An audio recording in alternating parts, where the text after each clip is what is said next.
I remember the previous session from the IMF. It was quite something for the UK. There was a lot of criticism at the time of the UK government, questions about whether or not the Prime Minister at the time understood basic market knowledge, and obviously the Bank of England very surprised about the government action at the time.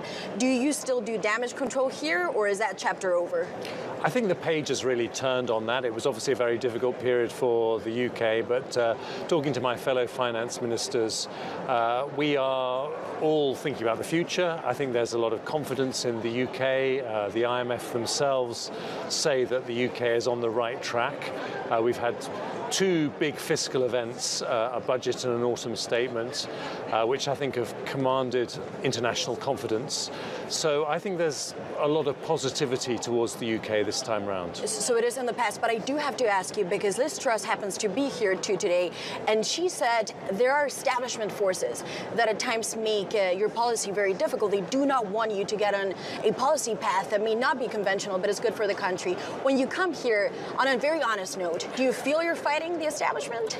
I've been in frontline politics for nearly 20 years now, and you are always fighting to get the policies you want through. I mean, right now, like finance ministers in Germany, the United States, France, Japan, we're all wrestling with how to improve productivity, how to get our growth rates up, how to pay for public services. And sure, these are the battles we all fight, but I think what people recognise is that the UK economy has had a difficult period, but has also got tremendous resilience. I'll give you one fact, Maria. We are now the third largest tech economy in the world after the United States and China. And that is the area where we think we've got tremendous potential going forward. And to be fair, people said the city was going to disappear after Brexit, and obviously has not been the case. But before we get to that point, I do want to go into the IMF forecast, because they have upgraded the contraction. So it's not going to be as severe this year, but they also say for next year's 1% growth. Is that acceptable to you? Is there a fundamental growth problem in the UK, or actually do you believe, well, the IMF is wrong, we're going to do better than this? Well, we will do better than that. They are wrong, their projections. Our forecasts are significantly better than the IMF forecast. But what I should say is that last year we were the fastest growing economy in the G7. But why is there this gap then? Well, I think where is it coming from?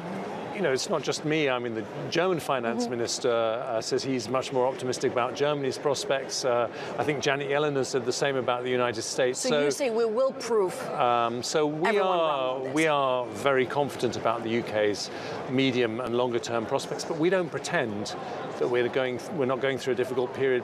Like everyone, we're dealing with very high inflation, which we have to bring down. That means interest rates are higher.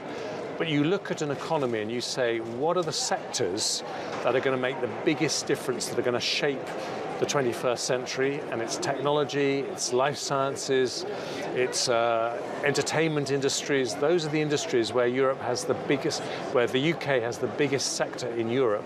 And that gives us great hope for the future. And if you say we will grow more than expected and we are going to beat those projections, obviously you list a number of areas where you feel you can do better than expected, but you also have a potential, well, trade deal with the EU. There had been tensions with the EU, potential tariffs that could come into play. That we believe is not going to happen now with the Windsor framework.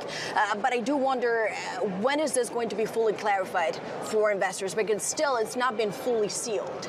Well, the Windsor framework has been agreed, and I think this is... But in Northern Ireland, you don't have still confirmation this is going through, and they have to agree to this. We are committed to the Windsor framework. It will go through. What we don't have in Northern Ireland, which we are trying very hard, and indeed the President is also trying very hard to get back, is power sharing by the political parties in Northern Ireland. But in terms of the trade relationship with the EU, the trading that's going to happen between the rest of the UK and Northern Ireland, that is settled with the Windsor framework, and that removes a major irritant in our relations with the EU.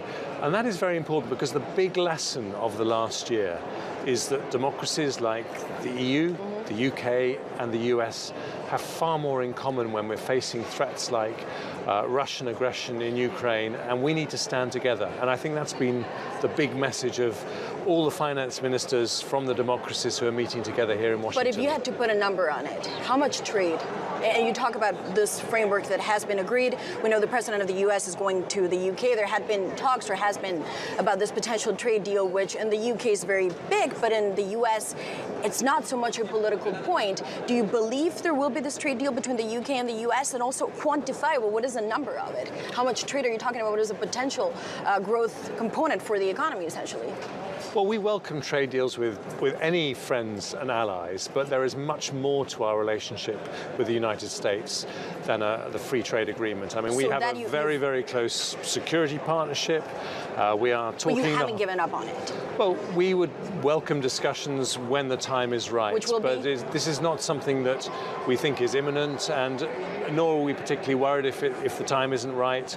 We'll wait until the time is right. But what I would say is the discussions that I'm having with Janet Yellen and other democracies are about economic security, because what we've learned from Ukraine is that energy dependency on Russia was a very dangerous thing. Russia tried to use that to hobble our response to their aggression in Ukraine, and we need to avoid that economic dependency on anyone. So when it comes to energy, when it comes to technology, we are all having discussions. Where does China feed into this? Well, you know, China because is Russia's done. The question is now what happens with countries like China. Absolutely. Do you learn the lessons from it? And we want to have a positive relationship with China, but we also recognize that we have to avoid economic dependencies in areas like semiconductors, artificial intelligence, the areas that are going to define the 21st century. And so we are having discussions about how do you maintain a positive trading relationship with China, because there's an enormous amount of trade that is beneficial to them, beneficial to us, but avoid those economic dependencies that we've learned can be a very bad thing. And will there be a communique at the end of the IMF meetings, today? Obviously, there had been debate that Russia's going to once again block this communique, that China's also sitting on the sidelines. I mean, this meetings, are you hopeful that there will be some kind of consensus coming out of this? What I'd say, Maria, is you're always hopeful there'll be a consensus.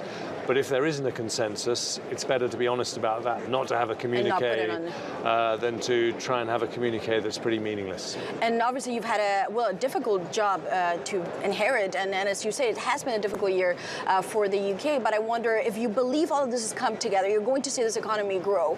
To me, what it sounds is that you want to be in a good shape for next year, and obviously the timing is around the election. Do you want to see an early election, or do you want to see a late election in the year when perhaps all of this will come into fruition? If you believe you're right.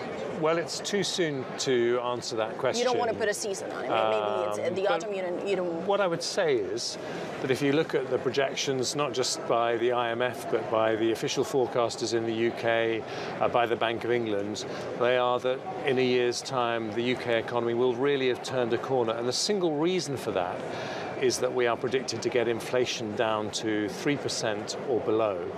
And that is the single... Do you believe you can hit that number? Because the IMF also says on the fiscal side, they have questions about some of your targets. Yeah, but they also believe we can hit that number, and I believe we can get inflation under control, but I don't underestimate the challenge, because just as in the United States and the EU, core inflation, underlying inflation, is still between 4% and 6%, so there's still a lot of work to do.